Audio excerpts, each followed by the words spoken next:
चिंता से चिंता, चिंता से चिंता, फिर चिंता। इस तो स्वस्थ रहने के लिए या तो मंत्र जाप का सहारा लो, या जप का लो, या तप का लो, या ध्यान का लो, या प्राणायाम का लो, या फिर सुसंगत का सहारा लो। एक लंबे अभ्यास के द्वारा स्वस्थ रहा जा सकता है बिना औषधि के। आज हम चर्चा करेंगे कि बीमारी क्यों पैदा होती है।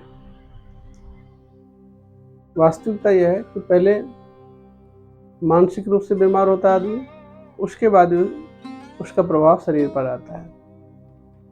प्रत्येक भाव का हार्मोन निकलता है, और तो जैसे भाव हमारे अंदर पैदा होते हैं उसी तरीके का हार्मोन बॉडी में शरीर में बनना शुरू होता है, और उसी हिसाब से फिर शरीर में बीमारियां बढ़ना शुरू होती है। उसका साइकिल चलना शुरू हो जाता है।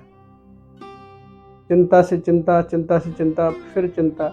इस तरीके से शरीर का जो हार्मोन्स का जो सिस्टम है वो बदल जाता है, प्रभावित हो जाता है, और उससे नाना प्रकार की बीमारियां पैदा होने लग जाती हैं। अगर बीमारियों का वास्तविक रूप से जड़मूल समाधान अगर करना है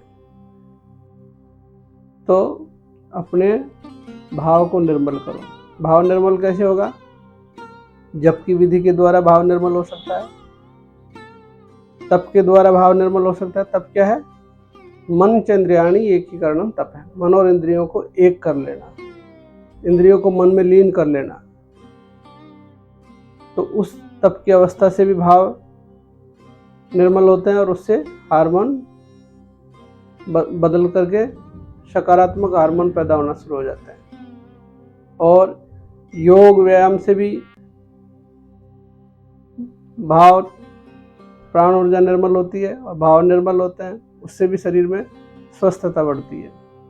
और ध्यान का नित्य अभ्यास करने से भी मन के भाव निर्मल होते हैं, प्राण निर्मल होता है, तो उससे भी शरीर के हार्मोन बदल करके और सकारात्मक ऊर्जा पैदा करते हैं। और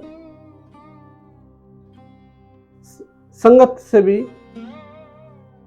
भाव निर्मल होते हैं।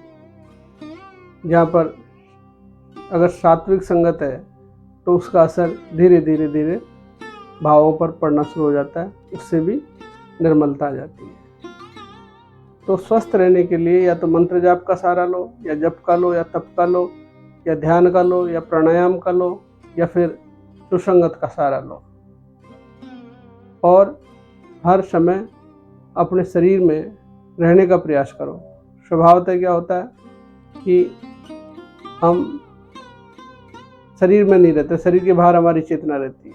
शरीर के बाहर जब चेतना रहेगी तो हमारे शरीर में विकार पैदा होना शुरू हो जाते हैं, क्योंकि बाहर चेतना रहने से चिंता बढ़ती है। और जब शरीर में चेतना रहती है, वह ध्यान की अवस्था में आती है, जप की अवस्था में आती है, मंत्र की अवस्था में आती है, तो फिर वो शरीर में प्राण ऊर्जा निर्मल बनी रहती है, और प्राण ऊर्जा प्रबल रह करके निर्मल भाव पैदा करके सकारात्मक हार्मोन्स को पैदा करती रहती है। इस प्रकार से एक लंबे अभ्यास के द्वारा स्वस्थ रहा जा सकता है बिना औषधि के।